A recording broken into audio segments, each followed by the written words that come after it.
Good evening. हम लोग आज की क्लास शुरू करते हैं। जैसा कि सैटरडे की क्लास के बारे में आप लोगों को आइडिया है कि हम लोग सैटरडे को जो अपनी क्लास है वो करंट अफेयर्स की क्लास होती है। हम लोग वीक कि इस हफ्ते कौन कौन सी महत्वपूर्ण घटनाएं हुई हैं। जो पहला एक बहुत बड़ा मुद्दा चल रहा है, हर जगह चल रहा है, हर जगह ये मुद्दा चल रहा है। वह मुद्दा मेनली ये है कि जो क्लाइमेट चेंज का इशू है, अगर हम क्लाइमेट चेंज के इशू को समझने की कोशिश करें तो क्लाइमेट चेंज के इशू में एक जो सबसे महत्वपूर्ण चीज़ है वह है कि क्या क्लाइमेट चेंज फिजिबल है या नहीं है। अगर हम इंडिया के परिप्रेक्ष्य में इसको देखने की कोशिश करें, अगर इंडिया के कंडीशंस में अगर इश्यूज में देखने की कोशिश करें कि क्या क्लाइमेट चेंज में जो हम कार्बन न्यूट्रलिटी की बात करते हैं, क्या कार्बन न्यूट्रलिटी पॉसिबल है या नहीं है। तो पहली ही बात सबसे महत्वपूर्ण क्या है कि क्या कार्बन न्यूट्रलिटी पॉसिबल है या नहीं पॉसिबल है। अब कार्बन न्यूट्रलिटी होती क्या है, देखिए आप लोग जो मेरी करंट अफेयर की क्लास है उसमें बहुत से इश्यूज में फ्लैग कर देता हूं, उन इश्यूज को आप लोग समझने या देखने की कोशिश करें। तो जो पहला बात क्या है, is for climate change coal replacement possible और नॉट पॉसिबल। अब इस सवाल को हम किस तरह से हैंडल करें या आप समझने की कोशिश करिए। जिन लोगों ने पेरिस अकॉर्ड को पढ़ा हुआ है वह इस बात को आंसर कर सकते हैं।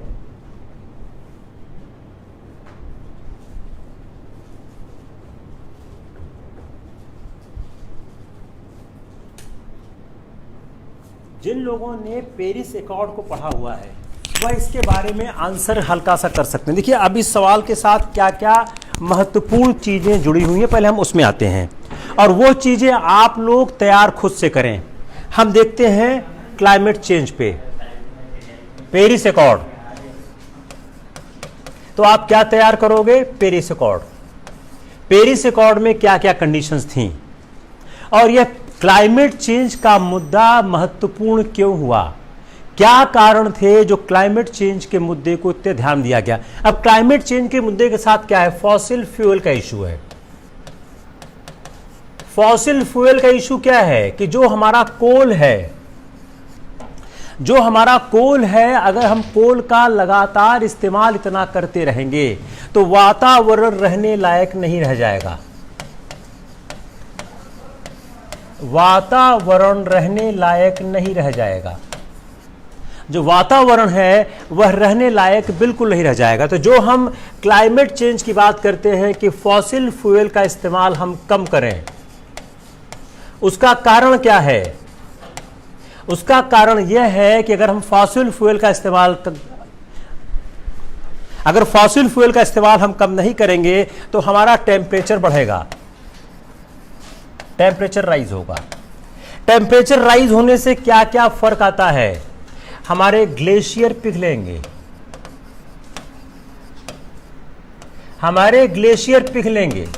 ग्लेशियर पिघलने से क्या होगा, हमारा वातावरण जो है प्रभावित होगा,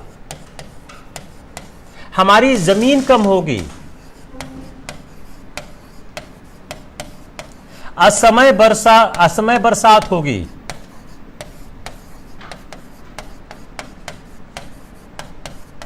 सूखा पड़ेगा, चक्रवात आएगा। यह कुछ महत्वपूर्ण परिवर्तन है जिससे हमको रूबरू होना होगा, जिससे हमको ध्यान देना होगा। तो हमारा जो क्लाइमेट चेंज है अब है क्या, 1.5% टेम्परेचर 2100 प्री इंडस्ट्रियल इरा।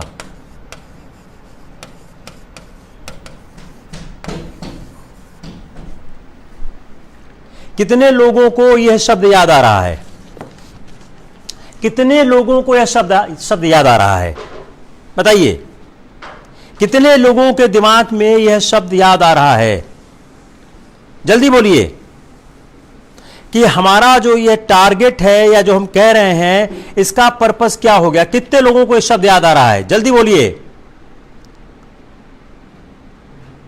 नहीं याद आ रहा है? हम चाह क्या रहे हैं कि प्री इंडस्ट्रियल एरा से हमारा जो पेरिस एग्रीमेंट का टारगेट क्या है, पेरिस एग्रीमेंट टारगेट,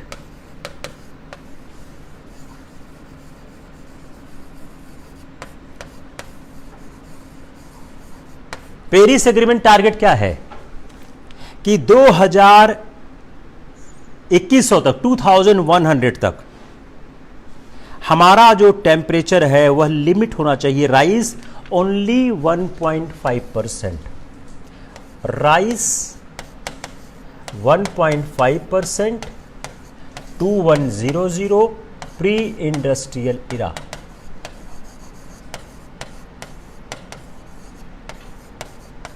और आसान करें और सिंपल करें? यू वांट मोर सिंप्लीफिकेशन और it's fine.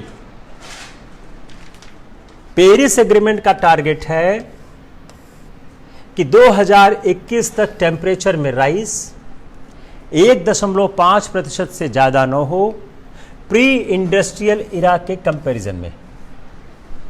Hope it's clear. अब हमने सवाल क्या था, just see the question again, जो हमने न्यूज आइटम से स्टार्ट किया है। न्यूज आइटम क्या था? Is for climate change coal replacement possible? Climate change के लिए कोल रिप्लेसमेंट की जो बात हो रही है, कोल रिप्लेसमेंट पॉसिबल है कि नहीं है? तो हमारे पास पहली चीज क्या है कि हम समझते हैं कि पेरिस एग्रीमेंट क्या। आप लोग मैं होमवर्क दे रहा हूं, you all prepare the Paris agreement. अगर मैं पेरिस एग्रीमेंट पढ़ाने लग जाऊंगा तो आज की क्लास इसी पे खत्म हो जाएगी। इसलिए पेरिस एग्रीमेंट एक फैक्चुअल चीज है, आप लोग पढ़ें, आप लोग हमको हमारी मदद करें, मुझको एनालिसिस का पार्ट करने दें।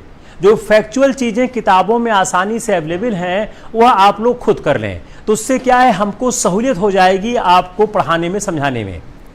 तो अगर हम यह समझने की कोशिश करते हैं कि does India need more, does India need more coal power, does India need more coal power? चलिए आंसर करिए। अगर हम देखने की कोशिश करें तो उसमें इंडिया का क्या क्या कर रहा है और क्या क्या इंडिया करना चाहता है, तो हम भारत की पॉलिसी पे कंसंट्रेट करने की कोशिश करते हैं, हम उसको देखने की कोशिश करते हैं। हमारा जो हमारा कोल फायर प्लांट्स हैं ये ऑपरेट कर रहे हैं at very low plant load factor, very low plant load factor. तो हमारे जो कोल पावर स्टेशन हैं, जो हमारे कोल पावर स्टेशन हैं, जो कोल फायर प्लांट हैं,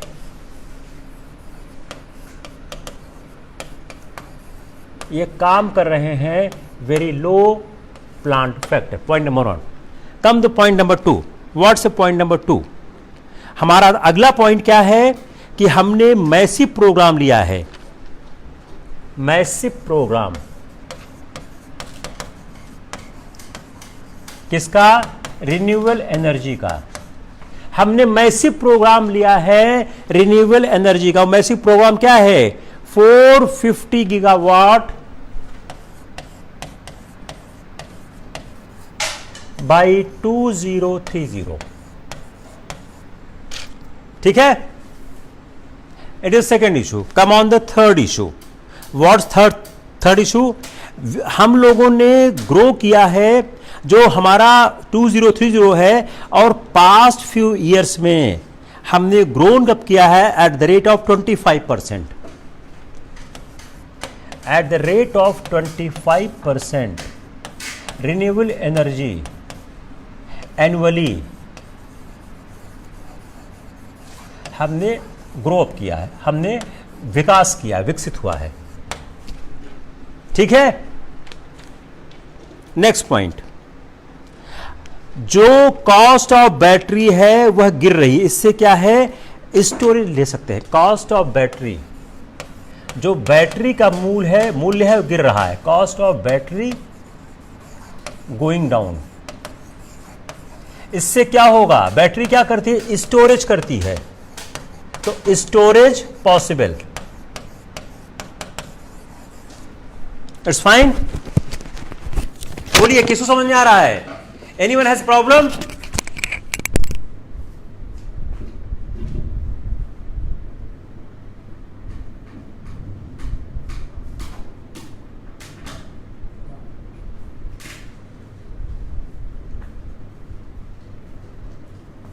इट्स फाइन।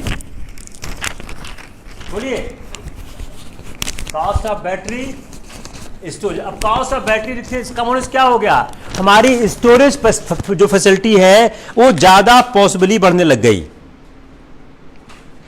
हमने पूरा पढ़ाया है ग्रीन हाइड्रोजन,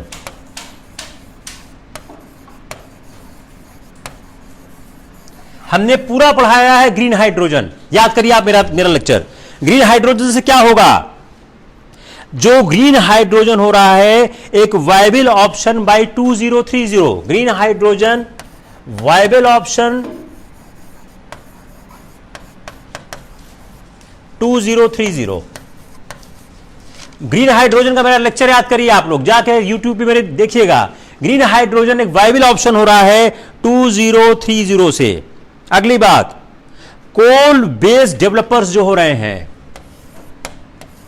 कोल बेस्ड जो डेवलपर्स हैं, फाइंडिंग डिफिकल्ट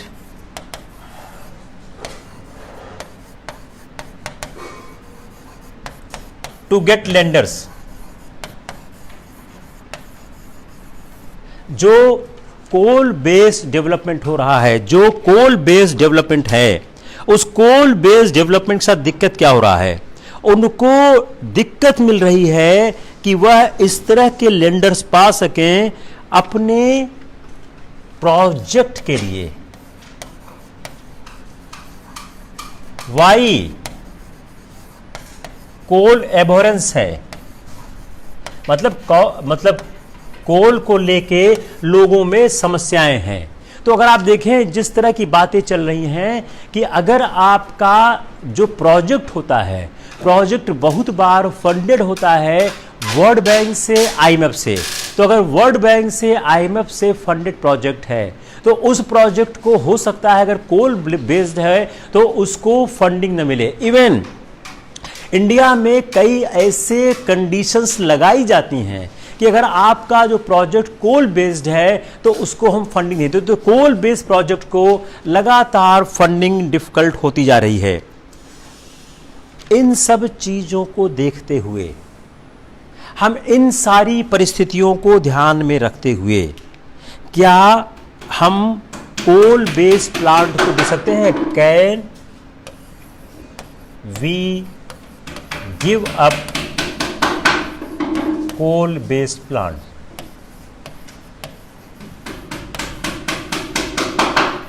हमने इन चीजों को दिखाया। ये क्या है, हमने बताया ये प्रक्रियाएं चल रही हैं। क्या इन सब चीजों के बावजूद हम कोल बेस्ड प्लांट को गिव अप कर सकते हैं, छोड़ सकते हैं? क्या यह आसान है?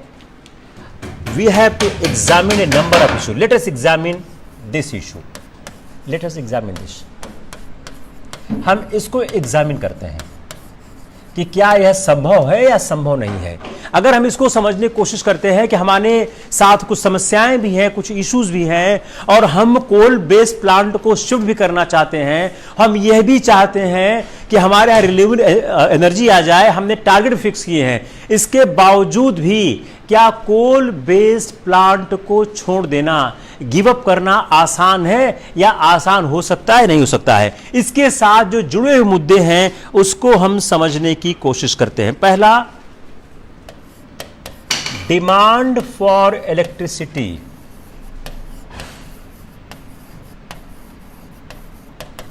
Demand for electricity bye 2030। हम इस बात को कैलकुलेट करें कि हमारी जो इलेक्ट्रिसिटी की डिमांड है 2023 तक कितनी हो सकती है।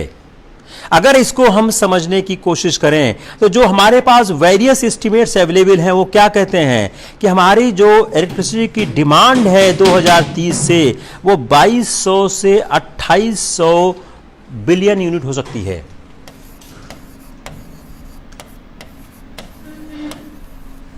बिलियन यूनिट्स हो सकती है।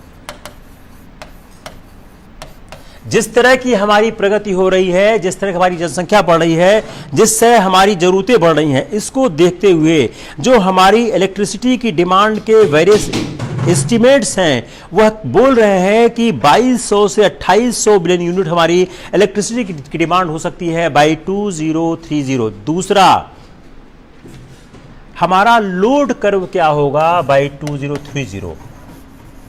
लोड कर्व क्या होगा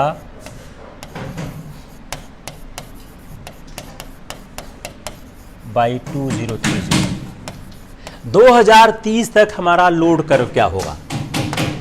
हम समस्याओं को देख रहे हैं, हम क्या एग्जामिन करें? आपके मेंस का सवाल क्या है कि हम देखिए जरा एक बार और मेंस का सवाल समझने की कोशिश करते हैं या इंटरव्यू का सवाल समझने की कोशिश करते हैं। सवाल क्या बनेगा? पेरिस एग्रीमेंट क्या है? क्लाइमेट चेंज को लेकर जो फॉसिल फ्यूल के साथ समस्याएं हैं वो क्या क्या है?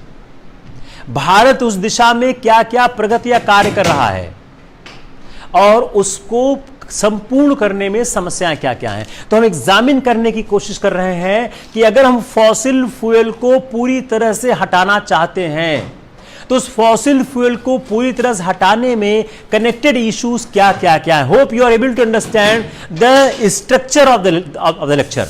आप स्ट्रक्चर ऑफ द लेक्चर समझने की कोशिश करिए कि क्या क्या समस्याएं उसमें उसके रास्ते में आ रही हैं। अगर आप वो समझ गए तो शायद आपके लिए आसान हो जाएगा इस बात को एग्जामिन करने के। तो दूसरा क्या है कि 2030 तक हमारा लोड कर्व क्या होगा। तीसरी बात, क्या हम जो हमारा टारगेट है 450 गीगावाट रिन्यूएबल एनर्जी बाई 2030, क्या हम यह कर पाएंगे?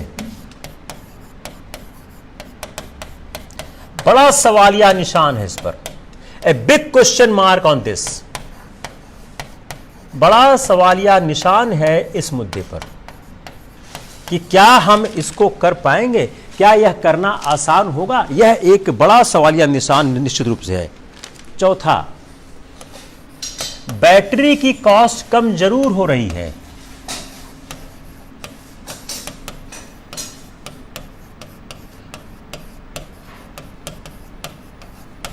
बट आने वाले समय में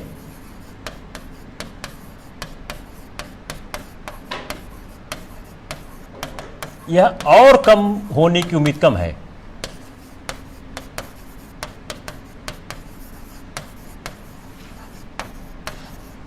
व्हाट डज इट मीन?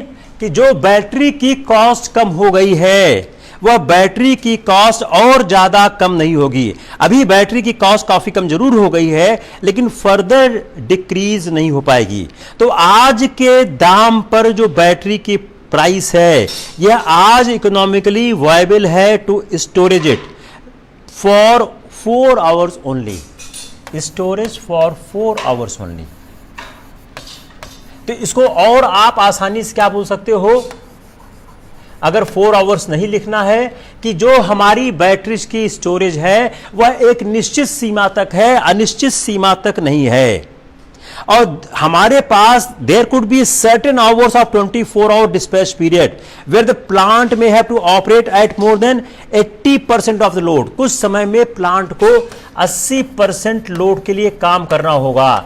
उस समय यह जो बैटरी का स्टोरेज एक निश्चित सीमा तक है वह हमारी मदद नहीं कर पाएगा।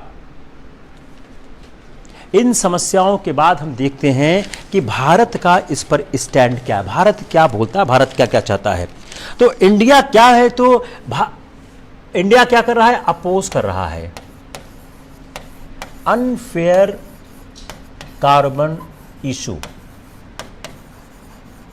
इंडिया अपोज कर रहा है कि यह अनफेयर कार्बन इशू है। जो कार्बन इंटेंसिव गुड्स हैं और जो एमिशन की इशू है ग्लोबल क्लाइमेट में, जो ग्लासगो में हो रहा है, ग्लासगो में नवंबर में यह मामला विचारित होने वाला है। They are going to discuss this issue. India अभी से ही पोजीशन स्ट्रांग कर रहा है और कह रहा है कि अगर आप कोई कार्बन टैक्स लगाते हो यह अनफेयर टैक्सेशन होगा, यह अनफेयर टैक्सेशन होगा और अनफेयर टैक्सेशन को भारत स्वीकार नहीं करेगा। जो टैरिफ लगाया जाएगा on certain carbon intensive goods में जो इंपोर्ट होंगे उस पर वह सपोर्ट नहीं करेगा। तो इंडिया का जो क्लाइमेट इन्वेस्टमेंट है इंक्लूडिंग सोलर पावर वह $400 बिलियन है, वह इनको कर रहा है और इंडिया इस बात को पुश कर रहा है कि ज्यादा से ज्यादा एक्शन लिया जाए जो COP26 के इशू पर। अब देखिए भारत यहां पर कहां तक सही है कहां तक गलत है। जो पेरिस एग्रीमेंट में एक फंड बनाया गया, जो क्लाइमेट एक्शन फंड बनाया गया,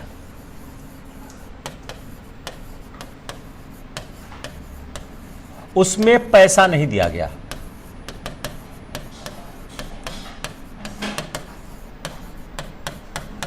पॉइंट नंबर 1। दूसरा, who is responsible for overuse of fossil fuel? Not India. Developed countries are responsible. क्योंकि पूरा का पूरा जो फायदा लिया है वो पाश्चात्य देशों ने लिया है। तीसरा, ट्रंप ने अपने आप को बाहर कर लिया था।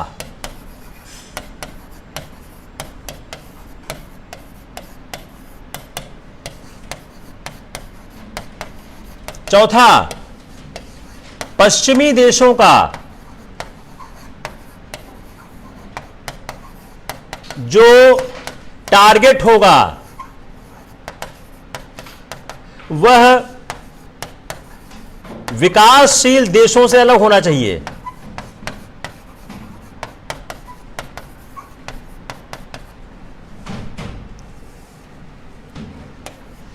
पांचवां, टेक्नोलॉजी सपोर्ट किया जाना चाहिए।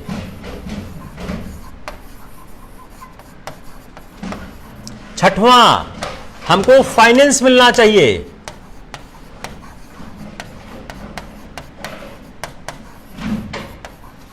सातवां,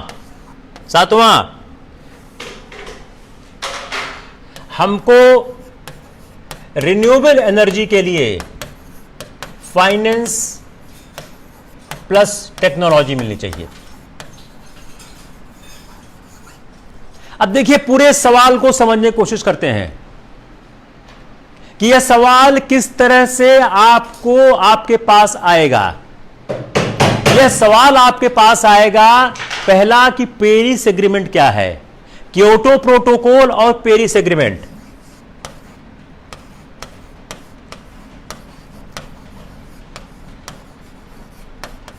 यह दोनों आप तैयार करिए।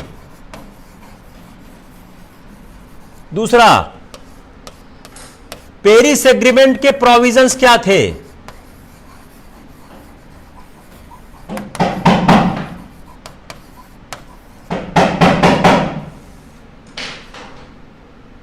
तीसरा, क्या पेरिस एग्रीमेंट का फुलफिल हुआ।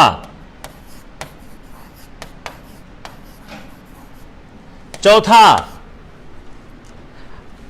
Stand of India and China. पांचवा, action of India on renewable energy. सातवां, socio economic aspect of replacement of coal. हमने एक पूरा लेक्चर लिया हुआ है कि जो कोल का रिप्लेसमेंट है ये सोशियो इकोनॉमिक एस्पेक्ट देगा। एक बहुत बड़ी जनसंख्या, बहुत बड़ा परिवार कोल के आधार पर जिंदा है, वहां लोग काम करते हैं। अगर वहां पर हर आदमी को आप हटा देंगे तो बड़ी समस्या उत्पन्न होगी। यह आपका एक स्ट्रक्चरल फ्रेमवर्क तैयार हुआ इस सवाल को हैंडल करने का। किसी कोई प्रॉब्लम है? देखिए, सवाल मैं कई बार रिपीट कर चुका हूं। सवाल कैसे बनेगा? पेरिस एग्रीमेंट और क्योटो प्रोटोकॉल क्या है, उसके प्रावधान क्या हैं, उसमें किसके किसके लिए क्या जिम्मेदारियां नियत की गई हैं, उसको कितना फुलफिल किया गया है, भारत का स्टैंड क्या है, क्या भारत कोल बेस्ड प्लांट से पूरी तरह हट सकता है, भारत का रिन्यूएबल एनर्जी का प्लान कितना है और भारत का आगे का दृष्टिकोण क्या है। यह आपके सवाल बन के आपके सामने आ रहे हैं। अब हम अगला सवाल करते हैं। चाइना का जो इशू है, चाइना है क्या? चाइना का शताब्दी समारोह चल रहा है।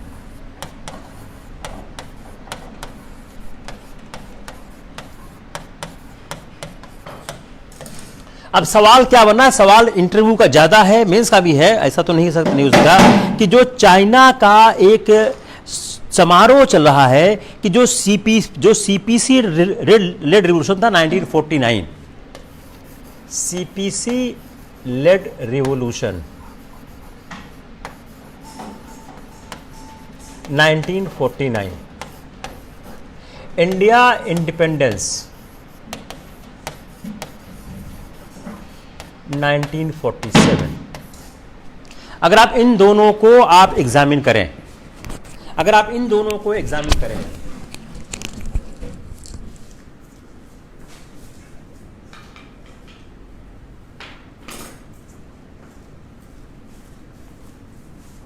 अगर आप इन दोनों को एग्जामिन करें,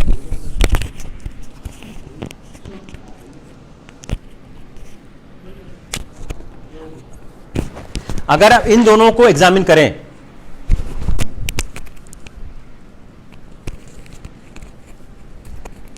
अगर आप सीपीसी का 1949 और इंडिया का इंडिपेंडेंस 1947 इन दोनों को अगर एग्जामिन करें तो सवाल क्या आ रहा है कि चाइना इतनी प्रगति कैसे कर गया।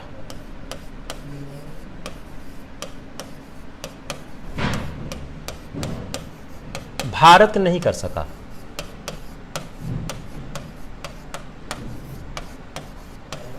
चाइना इतनी प्रगति कैसे कर गया और भारत नहीं कर सका।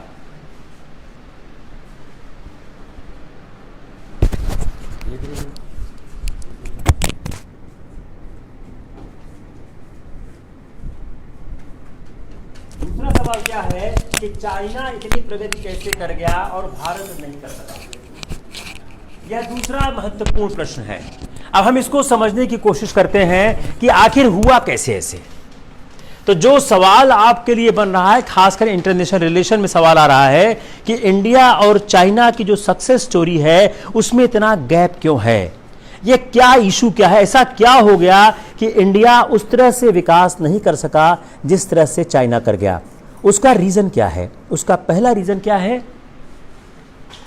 चाइना ने कैपिटलिस्ट मॉडल को अख्तियार किया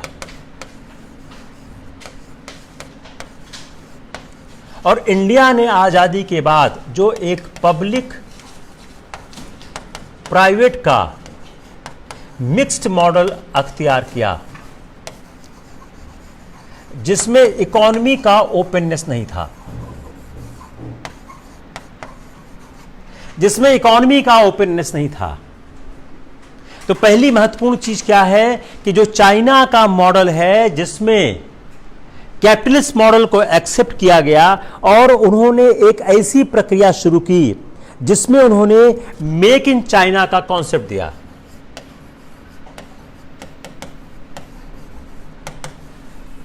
जिसमें उन्होंने मेक इन चाइना का कॉन्सेप्ट दिया और मेक इन चाइना का कॉन्सेप्ट देते समय इन्होंने यह एक ऐसी बात कहनी शुरू की कि 5th और 6th जनरेशन टेक्नोलॉजी का इस्तेमाल किया। 5th and 6th generation technology का इस्तेमाल किया। 5th और 6th जनरेशन टेक्नोलॉजी का इन लोगों ने इस्तेमाल किया। उससे हुआ क्या, जो एक रिवॉल्यूशन आया, खासकर जो डेंग जियांगपिंग का टाइम था, जो डेंग जियांगपिंग का टाइम था, उस समय जो उन्होंने इनवाइट किया western financial capital, invited western financial capital, he has invited the western financial capital, western financial capital को इनवाइट किया और उन्होंने जो रिफॉर्म किया ओपन डोर पॉलिसी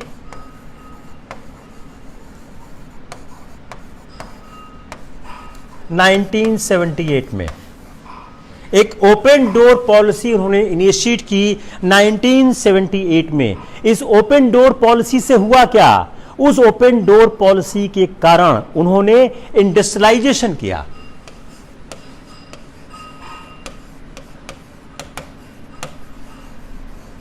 उन्होंने औद्योगिकरण किया और उस औद्योगिकरण का एक बहुत सा साफ सा असर क्या आया कि जो नेशनल कैपिटल है,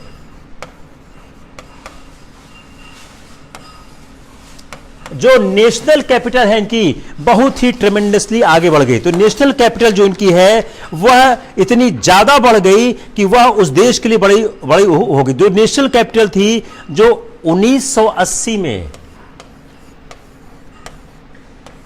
$250 थी, इट वॉज द $250 इन 1980 और यह रीच कर गई $10,000 इन 2020। यह $10,000 रीच कर गई इन 2020। यह एक बहुत महत्वपूर्ण हुआ। तो जो पर कैपिटा नेशनल इनकम था, पर कैपिटा नेशनल इनकम, तो जो पर कैपिटा नेशनल इनकम था इसमें बहुत ट्रेमेंडस ग्रोथ हुआ। इस ग्रोथ से फर्क क्या हुआ कि चाइना की इकोनॉमी बहुत आगे, तो चाइना क्या हो गई कि वर्ल्ड की सेकेंड लार्जेस्ट इकोनॉमी हो गई, वर्ल्ड्स सेकेंड लार्जेस्ट इकोनॉमी। यह विश्व की दूसरी सबसे बड़ी इकोनॉमी हो गई। Just wait 1 minute, just 1 minute.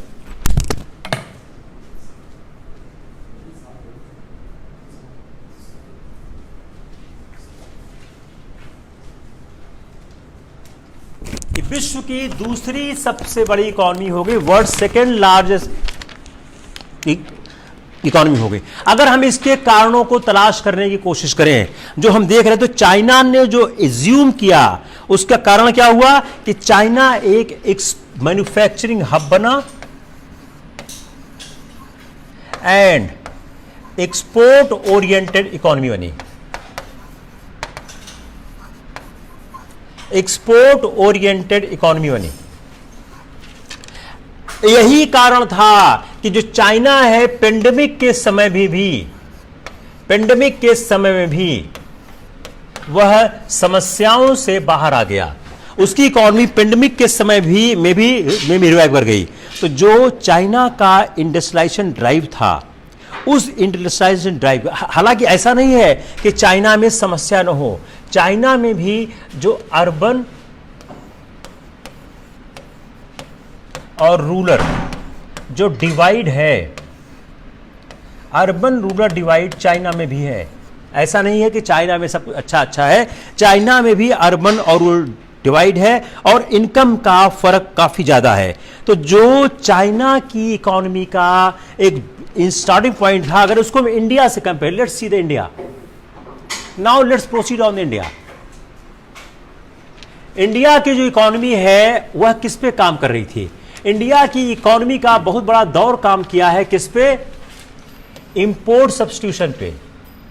Import substitution,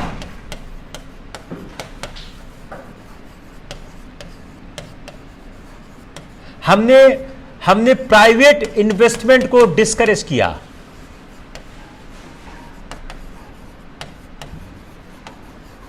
कुछ सेक्टर ये अलाउड थे, और 1991 की पॉलिसी में लिबरलाइजेशन किया, लेकिन उस समय भी बहुत ज्यादा लिबरलाइजेशन नहीं हुआ अगर हम चाइना से कंपेयर करें। उसके बाद के वर्षों में लगातार हमने लिबरलाइजेशन शुरू किया। तो हमारा क्या था? We fail to make a manufacturing hub, we fail to create export orientation, we fail to create the export orientation. हम एक्सपोर्ट ओरिएंटेशन को नहीं पा, हम फॉरेन डायरेक्ट इन्वेस्टमेंट को अट्रैक्ट नहीं कर सके।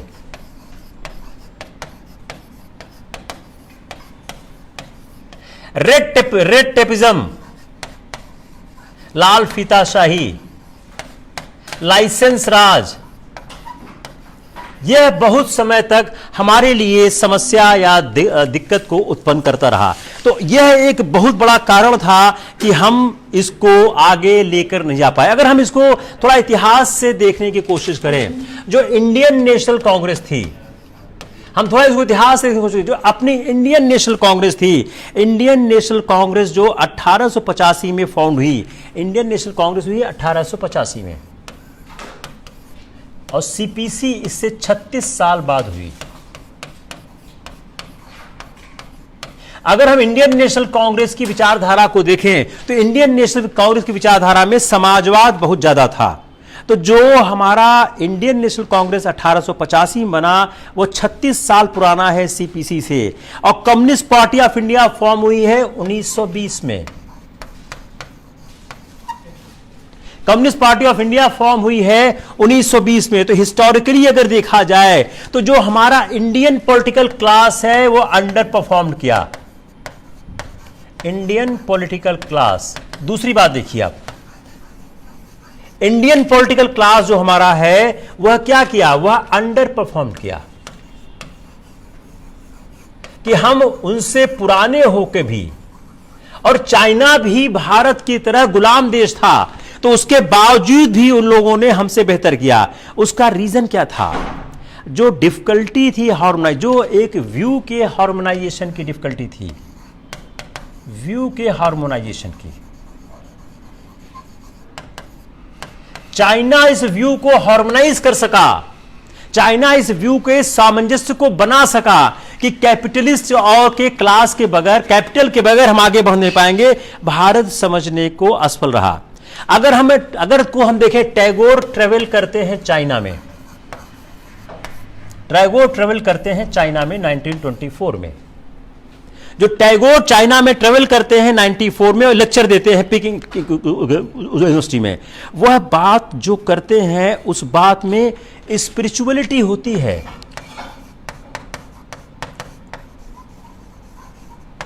लेकिन चाइना की रुचि स्पिरिचुअलिटी में नहीं है, चाइना की जो रुचि है इसमें नहीं है। तो चाइना की जो रुचि है वह प्रैग्मेटिज्म में है, वह अपने प्रयोगवादी हैं। तो उन्होंने जिस तरह की बात करने की कोशिश की, जो मैसेज दिया, जो स्पिरिचुअल एशिया का मैसेज था टैगोर का, वह मटेरियल वर्ड से डिफरेंट था। जो स्पिरिचुअल एशिया का, जो स्पिरिचुअल एशिया का मैसेज था, वह मटेरियल वर्ल्ड से डिफरेंट था।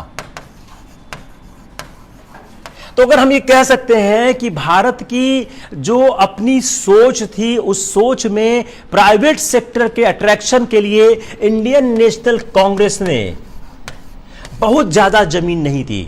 जब भारत आजाद होता है तो इंडियन नेशनल कांग्रेस जिस तरह से आजादी के आंदोलन को आगे लेकर चलती है, उसमें एक जो विचारधारा सामने आती है वह कैपिटलिस्ट क्लास को बहुत इंकरेज नहीं करती है। इंडिया ने ज्वाइन किया चाइना को 1990 में।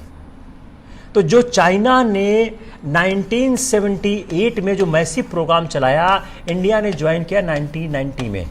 चाइना तब तक इंडिया से आगे निकल चुका था, और जो उन्होंने यह जो प्रोग्राम शुरू किया, तब तक चाइना एक वर्ल्ड पावर बन चुका था। हमने सवाल समझने की कोशिश क्या की?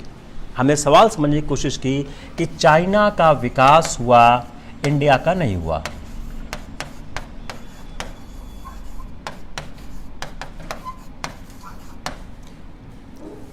चाइना का विकास हुआ, इंडिया का विकास नहीं हुआ। क्लियर हुआ? It is a conceptual issue trying to explain you. It's clear, not clear? जल्दी बोलिए, जल्दी बोलिए, fast. If it is clear then I will take the another point. देखिए, जो सैटरडे की क्लास है, यह क्लास जो है आपके कॉन्सेप्ट के विकास की क्लास है। जो सैटरडे की क्लास है, यह आपके कॉन्सेप्ट के विकास की क्लास है। आप जिस तरह से न्यूज़पेपर आइटम्स आते हैं, जो न्यूज़पेपर होता है, जो इश्यूज होते हैं, उसको हम एनालाइज करने की कोशिश करते हैं। तो एक हमने जो समझने की कोशिश की। अब आते हैं जीएसटी पे। जीएसटी है क्या? इनडायरेक्ट टैक्स है। जीएसटी का 4 साल पूरा हो गया है।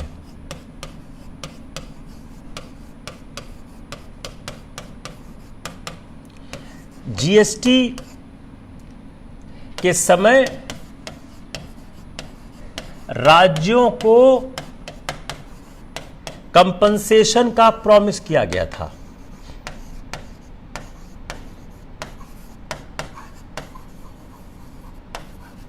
जीएसटी सफल रहा या नहीं रहा?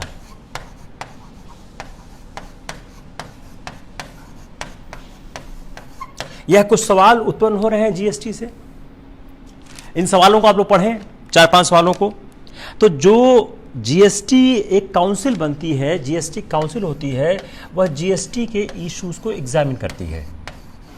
जो जीएसटी काउंसिल होती है वह जीएसटी के इशू को एग्जामिन करती है। तो जो मोस्ट इंपॉर्टेंट कॉन्सेप्ट है जीएसटी काउंसिल का क्या है? Examine the tax collection. Examine the tax collection.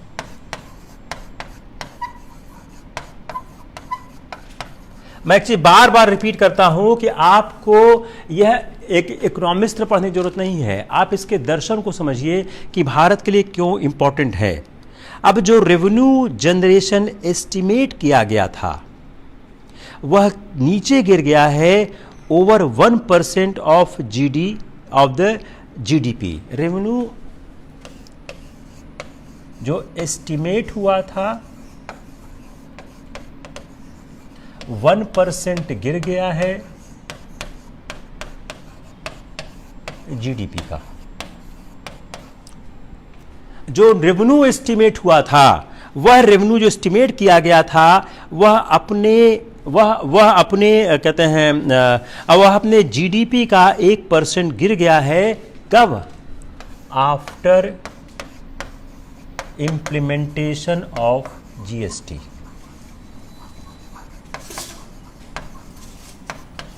जब आपका सवाल बनाएंगे इसी तथ्य को लेके बीच में डाल देंगे।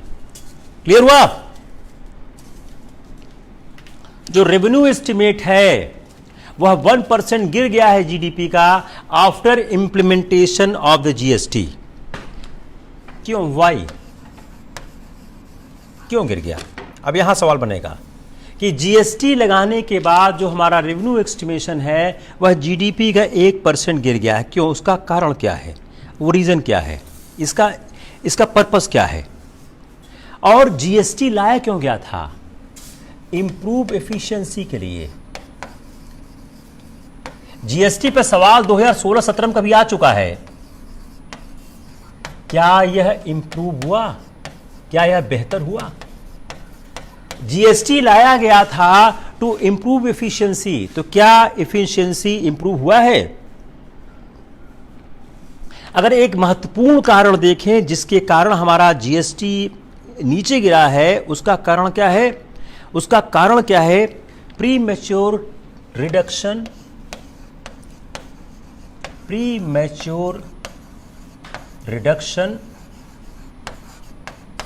इन टैक्स रेट।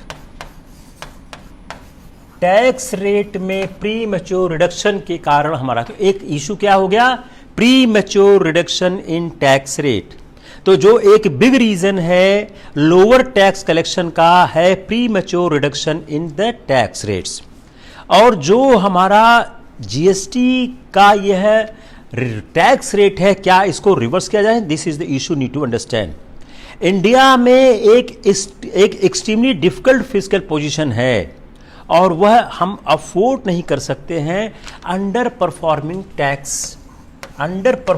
टैक्स सिस्टम, वह हम अफोर्ड नहीं कर सकते हैं। क्यों? अगर हमारा टैक्स सिस्टम अंडर परफॉर्म कर जाएगा तो हमको पैसा कहां से मिलेगा? हमको पैसा ही नहीं मिलेगा। जो हमारा कंपनसेट, जो हमने बोला था कि हम 14% आपको कंपनसेशन देंगे, हमने स्टेट से प्रॉमिस किया था कि हम आपको 14% कंपनसेशन देंगे नेक्स्ट 5 इयर्स तक। जब हमने जीएसटी लगाया था तो जीएसटी लगाते समय कहा था कि हम कंपनसेट करेंगे स्टेट को फॉर 14% रेवेन्यू ग्रोथ। जो 14% रेवेन्यू ग्रोथ है,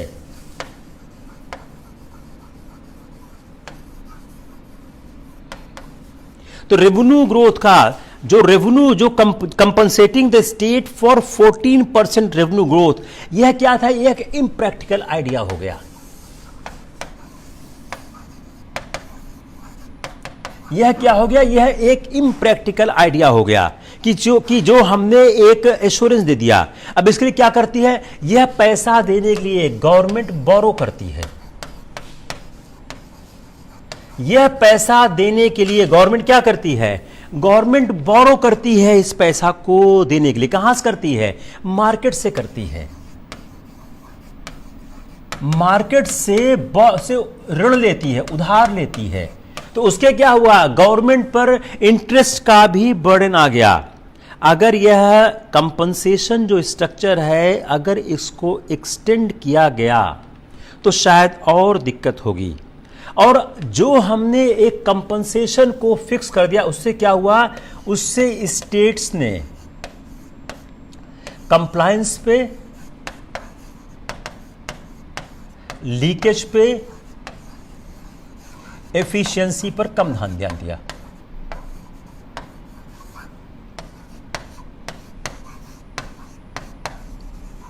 क्लियर हो गया? बोले। अब बताइए सवाल आएगा कैसे? Frame the question. Frame the question for prelims mains both.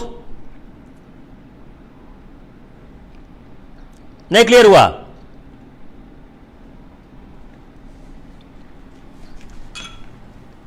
Clear हो गया? चलिए, बहुत अच्छी बात है, बहुत अच्छी बात। अगर हो गया क्लियर तो I am quite happy if it's clear.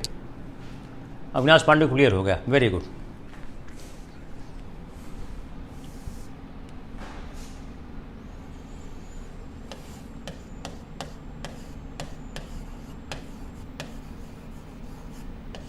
Ethanol, अब इसको जानना समझना क्यों जरूरी है? पहली बात, इथेनॉल को जानना समझना क्यों जरूरी है? यह फ्यूल में मिक्स होता है। कितना मिक्स होता है? 2003 में अटल जी के सरकार के समय में शुरू हुई। शायद उस समय आप फिगर चेक कर लीजिएगा, 1.3% मिक्स होता था, अब 8% मिक्स हो रहा है।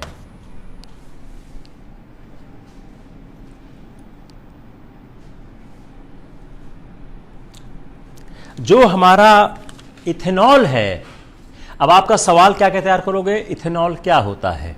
आप लिखिए, सवाल लिखिए, इथेनॉल क्या होता है? इथेनॉल कैसे बनता है? इथेनॉल का इस्तेमाल किस तरह से होता है? इथेनॉल का आम जीवन में इस्तेमाल किस तरह से होता है? इथेनॉल ज़्यादा प्राप्त होने से एग्रीकल्चर सेक्टर को कैसे सहायता मिलेगी? अगर इथेनॉल की हम फ्यूल में, पेट्रोल डीजल में मिक्सिंग करेंगे तो उस मिक्सिंग करने से एग्रीकल्चर सेक्टर को क्या फ़ायदा मिलेगा, क्या फ़ायदा होगा?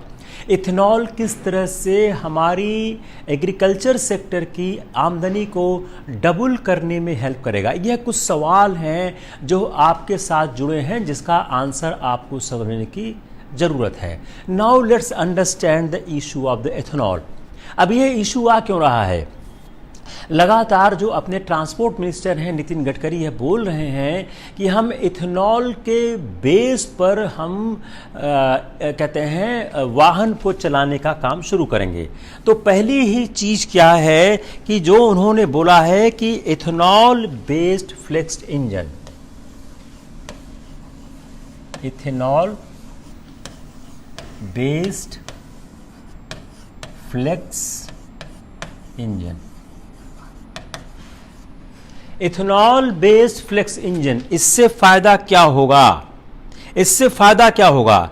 यह जो चलेगा यह फॉसिल फ्यूल से नहीं, जो लोकल फार्म प्रोडक्ट हैं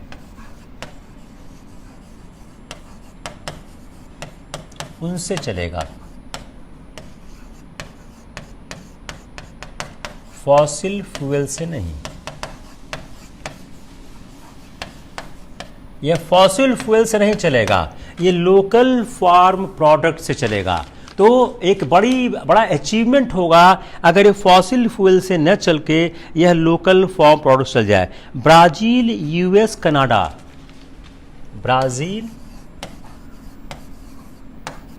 यूएस, कनाडा, यह ऑलरेडी फ्लेक्स इंजन का इस्तेमाल कर रहे हैं। जो फ्लेक्स इंजन की बात कर रहे हैं इसकी ब्राजील, यूएस, कनाडा ऑलरेडी इसका इस्तेमाल कर रहे हैं। उन्होंने ऑलरेडी इस पे काम करना शुरू कर दिया है। तो यह जो इंजन है यह अब तो सवाल क्या होगा? अब आपका सवाल साइंस का हो गया, what is the flex engine? सवाल आप देखिए, what is the flex engine? Flex engine क्या है? यह किससे चलता है? अब फ्लेक्स इंजन को चलने का जब आपका ऑप्शन आएगा वो इथेनॉल नहीं लिखेंगे, वो क्या लिखेंगे? From produce. कहां से होगा? फ्रॉम प्रोड्यूस से होगा। और जो लिथेनॉल की जो रेट है वह 60 से 62 रुपया पर लीटर है। पेट्रोल की क्या है? 100 प्लस हो गई है। तो क्या हो गया? यह चीप हो गया। इथेनॉल को अगर इस्तेमाल करके आप इस्तेमाल करेंगे फ्यूल में, यह सस्ता हो गया। तो जो सरकार है वो कह रही है हम एक फ्लेक्स इंजन को लॉन्च करने जा रहे हैं और इसको परमिशन देंगे। अब इथेनॉल बनता कैसे है? Sugar juice, molasses, sugar cane juice,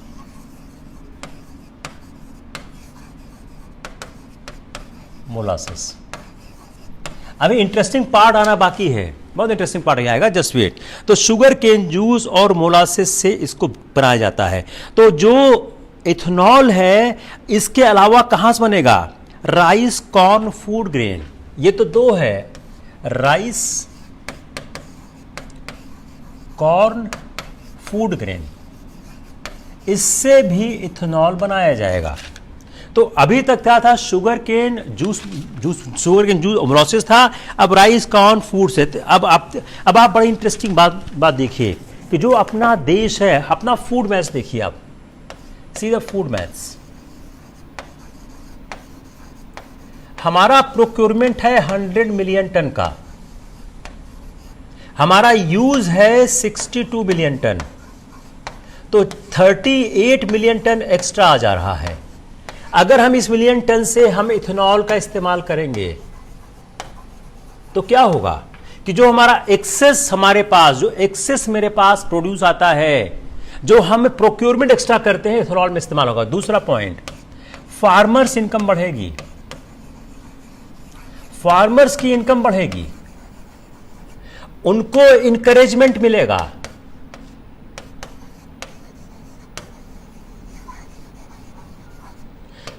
farmers income double करने की दिशा में हमारा कदम बढ़ेगा।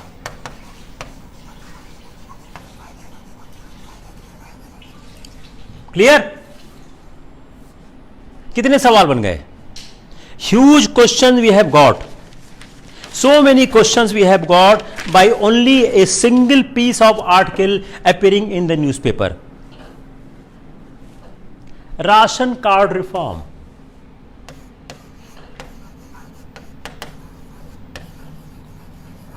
मजा आ रहा नहीं आ रहा है? बड़े इंटरेस्टिंग टॉपिक हैं। Ration card reform. भाई राशन कार्ड रिफॉर्म है क्या? आखिर राशन कार्ड रिफॉर्म की बात क्यों की जा रही है? यह कौन सी ऐसी वस्तु है जिसको जानना हमारे लिए जरूरी है? One nation one ration card, one nation one ration card, one nation and one ration card. इसका मतलब क्या हो गया? एक राष्ट्र और एक राशन कार्ड का फायदा क्या होगा? ये फायदा होगा माइग्रेंट वर्कर्स को, कि अगर माइग्रेंट वर्कर्स मान लीजिए यूपी से महाराष्ट्र में आते हैं तो उनका जो राशन कार्ड मिल गया है, बन गया है, उस पर उनको खाना मिल जाएगा। ये कैसे होगा? ये टेक्नोलॉजी से होगा, आधार से लिंक होगा, आधार लिंक्ड होगा। ये आधार से लिंक होगा, टेक्नोलॉजी बेस्ड होगा, आधार से लिंक होगा, वो आधार से लेकर फायदा होगा। तो जो हमारा नेशनल फूड सिक्योरिटी एक्ट है, नेशनल फूड सिक्योरिटी एक्ट, ये तो आप लोगों को पता ही हुआ, हमने 2500 बार इस शब्द का इस्तेमाल किया है। जो नेशनल फूड सिक्योरिटी एक्ट 2013 है, यह क्या बोलता है? What the national food security act is saying, जो एफ 2013 है, यह 81 करोड़ पीपुल एंटाइटल्ड हैं, 81 करोड़ पीपुल एंटाइटल्ड हैं। किसके एंटाइटल्ड हैं? 81 करोड़ पीपुल किस बात के इंटाइटल्ड हैं? ये इंटाइटल्ड हैं 3 रुपया राइस, 2 रुपया व्हीट, 1 रुपया कोर्स ग्रेन। तो आपको पता होगा ना कि हमारे 81 करोड़ लोग इंटाइटल्ड हैं कि 3 रुपया व्हीट, 3 रुपया व्हीट, सॉरी 3 रुपया राइस, 2 रुपया व्हीट और 1 रुपया फूड ग्रेन। कहां से? जो डिजिग्नेटेड शॉप हैं, जो 28 जून 2021 में अबाउट 5.46 लाख जो शॉप्स हैं, वहां से यह राशन होल्डर को मिलता है। अब यह 100% अगर आधार लिंक कर देंगे तो उससे क्या होगा? पीडीएस सिस्टम को मैनेज करने में आसानी होगी, पीडीएस सिस्टम मैनेज करने में आसानी होगी कि कोई व्यक्ति कहीं भी रहेगा वहां उसको खाना मिल जाएगा। तो जो हमारा पूरे राज्यों में जो कवरेज है उसमें इसको फायदा होगा। It's clear? ये सारे सवाल पूछे जाने लायक हैं। All the questions are very good questions for your examination. और देखें कोई और पॉइंट है? बैलेंस ऑफ पेमेंट हमारा कंफर्टेबल है या नहीं है? कोई दिक्कत किसी को? नहीं प्रॉब्लम है कि प्रॉब्लम है?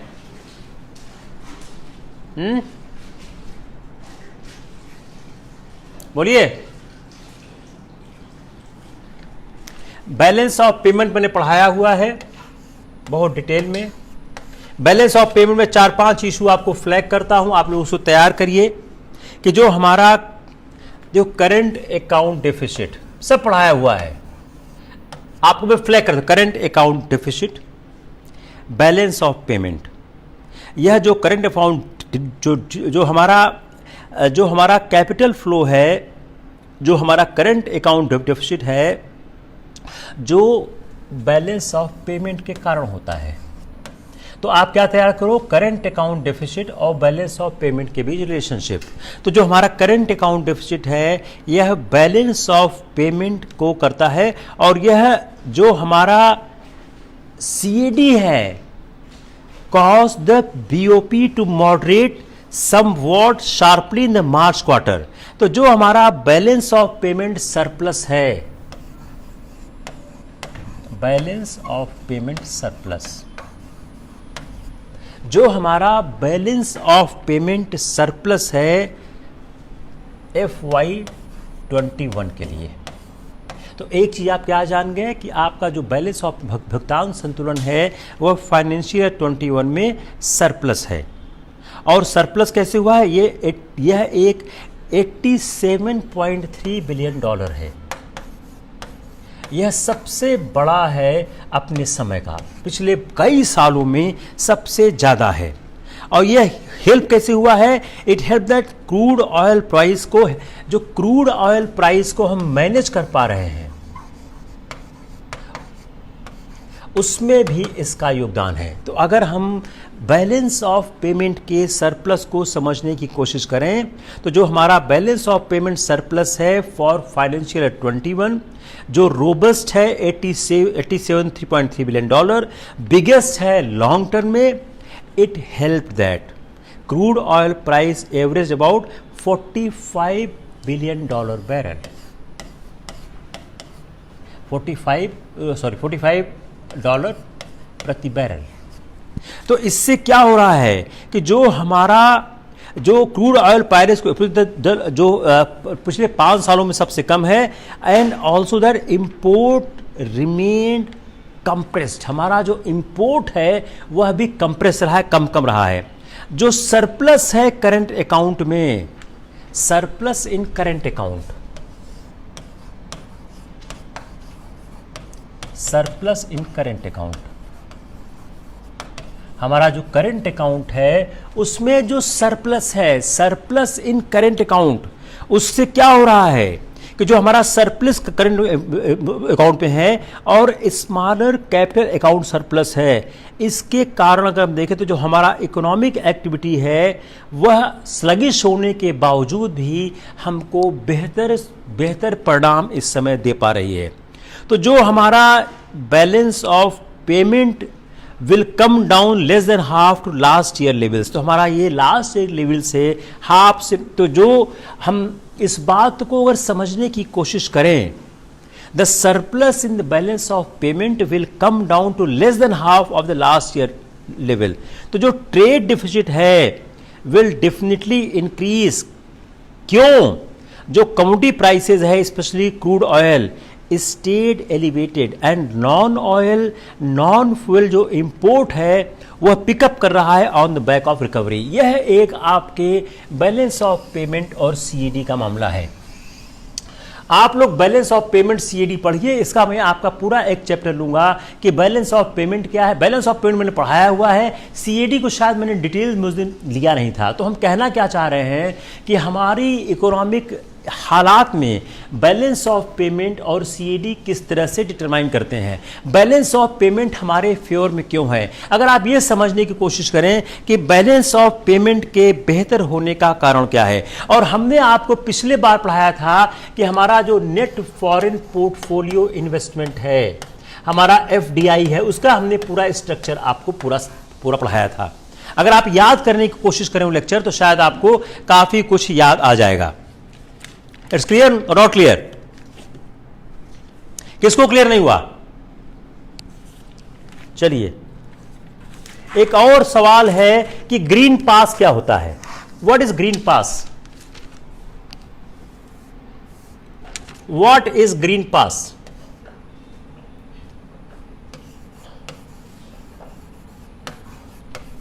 What is green pass?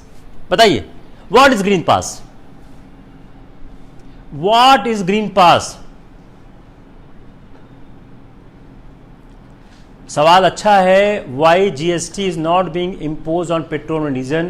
Can we decrease the price of petrol by doing so? बड़ा अच्छा सवाल है, जैसे I'm answering.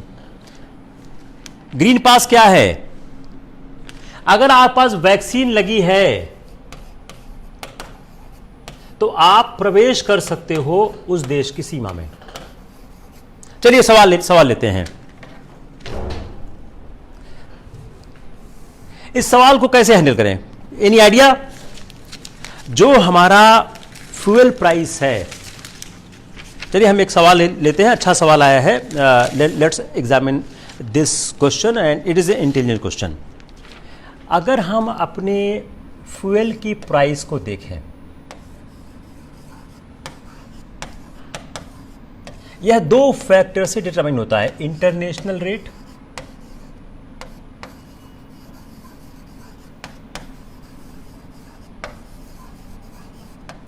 Domestic taxes.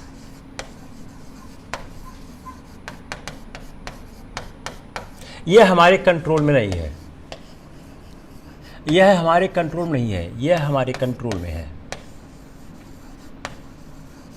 तो अगर हम फ्यूल प्राइस को देखें तो दो तरह से डिटरमाइन होती है, इंटरनेशनल टैक्सेस और दूसरा क्या है, डोमेस्टिक टैक्सेस। जो पहला वाला पार्ट है वह हमारे कंट्रोल में नहीं है। वह किसके कंट्रोल में है, वह इंटरनेशनल रेट में है। दूसरा डोमेस्टिक टैक्सेस। अब डोमेस्टिक टैक्सेस को देखें तो इसमें यूनियन, स्टेट दोनों टैक्स लगाते हैं। अगर ये टैक्स कम कर दें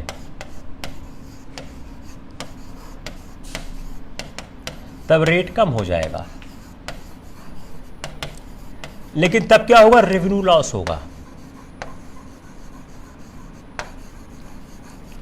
अगर आप इस रेवेन्यू को देखें, इस रेवेन्यू में क्या क्या शामिल है, अगर आप इसको समझने की कोशिश करें तो इसमें महत्वपूर्ण चीज क्या है, रोड इंफ्रास्ट्रक्चर सेस है।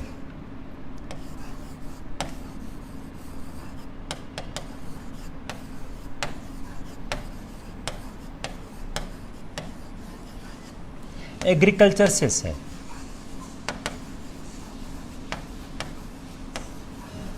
अपार्ट फ्रॉम एक्साइज ड्यूटी, जो उत्पाद शुल्क बोलते हैं, इसमें रोड इंफ्रास्ट्रक्चर सेस है और एग्रीकल्चर सेस है। इसका मतलब क्या हो गया, it is used only towards road and infrastructure. तो जो ये पैसा आता है, it is used only for road and agriculture. Clear हुआ, क्लियर हो नहीं हुआ, क्लियर हो तो हम तब आगे चलते हैं। अब अगर हम इसको कम नहीं करते हैं, prices can't be lower down,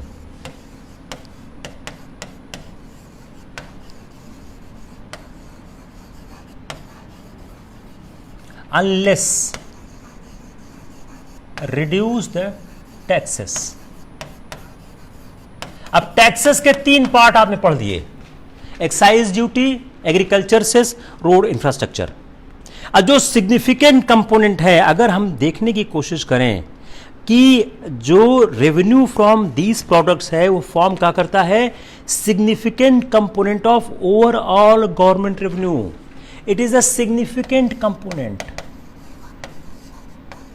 it is the significant component of overall revenue।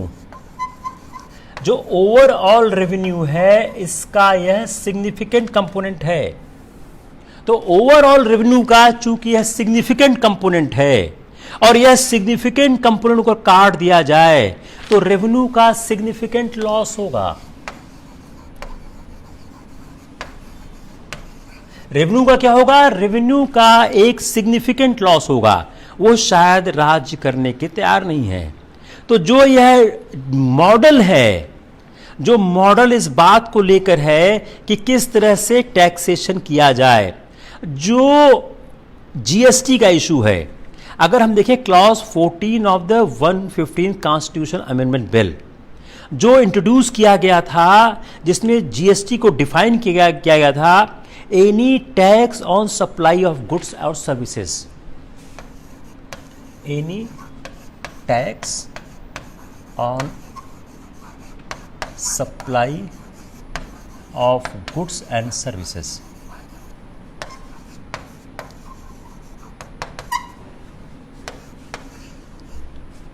जो 115th अमेंडमेंट था, जिसमें 115 अमेंडमेंट में जिसमें जीएसटी को इंट्रोड्यूस किया गया था, उस जीएसटी को इंट्रोड्यूस का जो क्लॉज 14 है, क्लॉज 14, जो क्लॉज 14 है 115वें अमेंडमेंट का, जिसमें यह कहा गया था कि एक मैकेनिज्म को प्रस्तुत किया गया था, जिसमें कहा गया था कि जो जीएसटी को डिफाइन किया गया था कि any tax on supply of goods और services of both except taxes, accept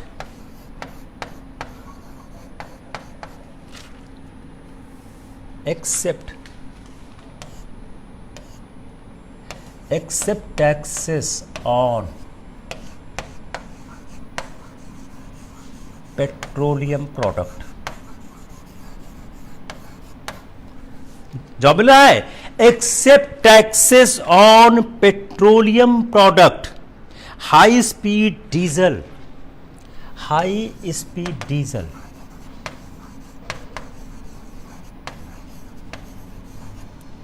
high speed diesel, petroleum product था, हाई स्पीड डीजल था, नेचुरल गैस था, एविएशन फ्यूल, नेचुरल गैस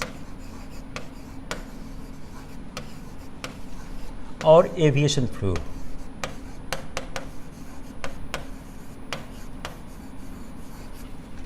इसको आप लोग पढ़िए एक बार ठीक से, देन आई विल, इसको पढ़िए ठीक से, इसको पहले आप लोग लिख लीजिए, just read carefully this, just read. 115वां जो संविधान संशोधन किया गया, उसका जो क्लॉज 14 था, उसने जो डिफाइन किया, तो जो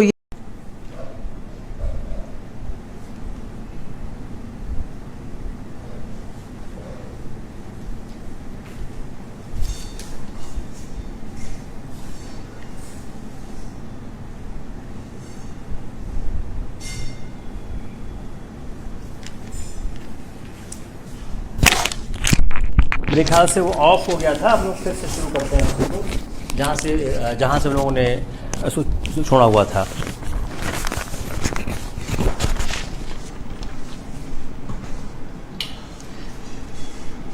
जहाँ से हम लोग छोड़ा हुआ था वहीं से हम लोग फिर स्टार्ट करते हैं।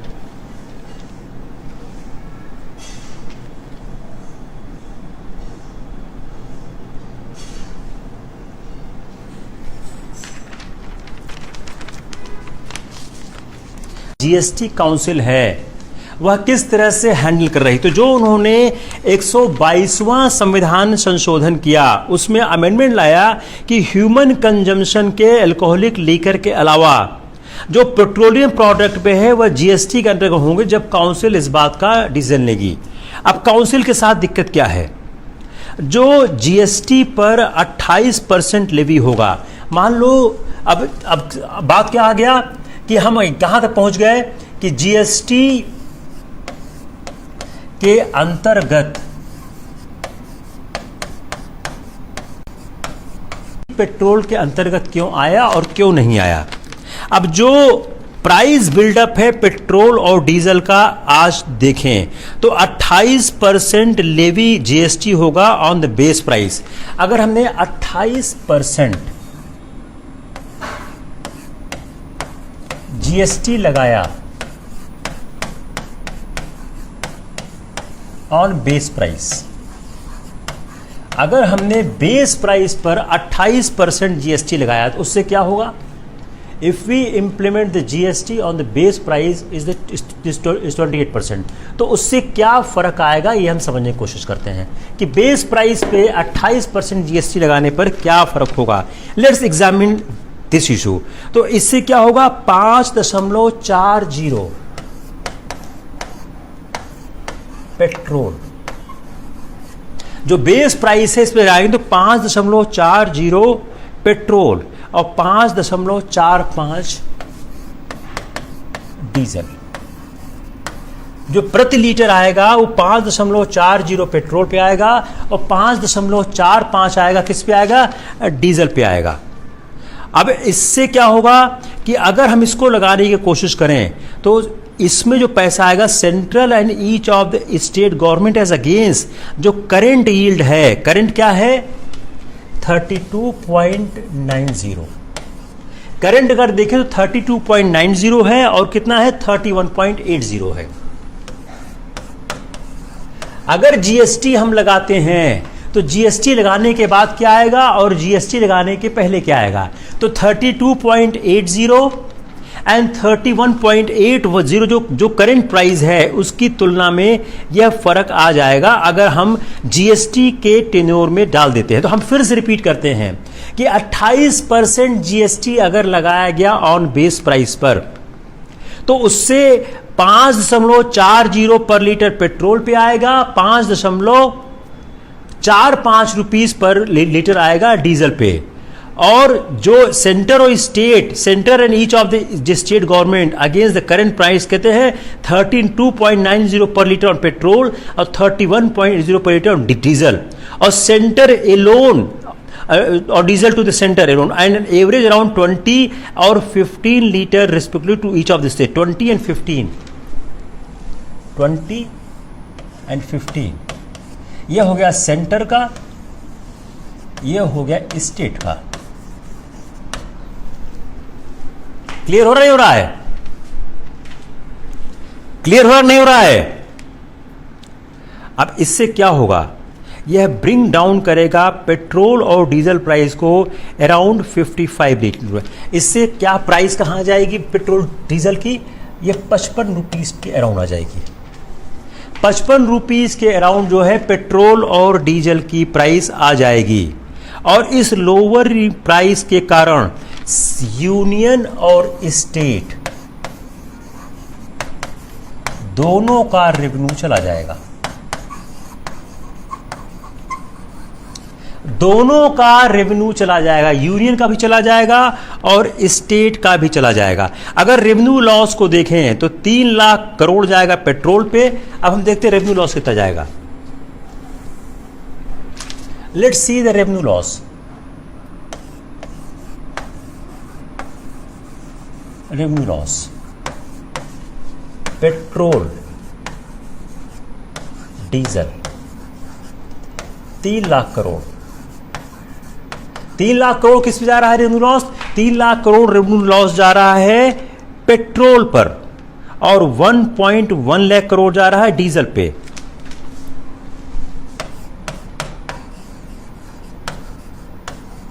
One point one lakh crore जा रहा है डीजल पे, 1.1 लाख करोड़ जा रहा है डीजल पे। अब इसका है ऑन अकाउंट ऑफ, तो सेंटर और स्टेट के जो करंट वॉल्यूम में है। अब इससे क्या हो रहा है? इससे क्या हो रहा है? GST would not lower fuel price by itself unless the union state government are willing to cut the pocket. Clear हो गया? किसका सवाल था ये? बताइए मेरे को, किसका सवाल था ये?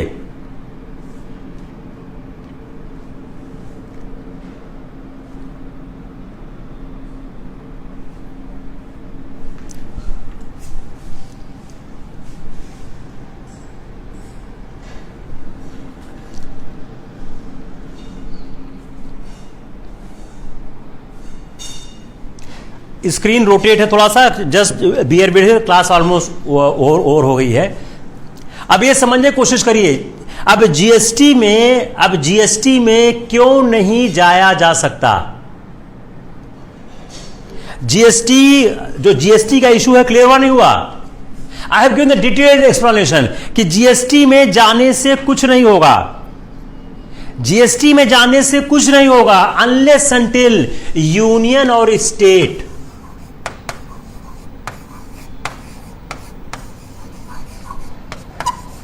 ready to accept revenue loss।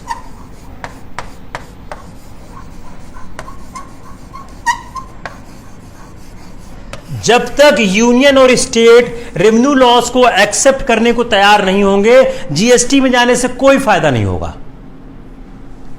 GST में जाने का कोई लाभ नहीं है जब तक ये यूनियन और स्टेट इसको एक्सेप्ट करने को तैयार नहीं है। क्लियर हुआ?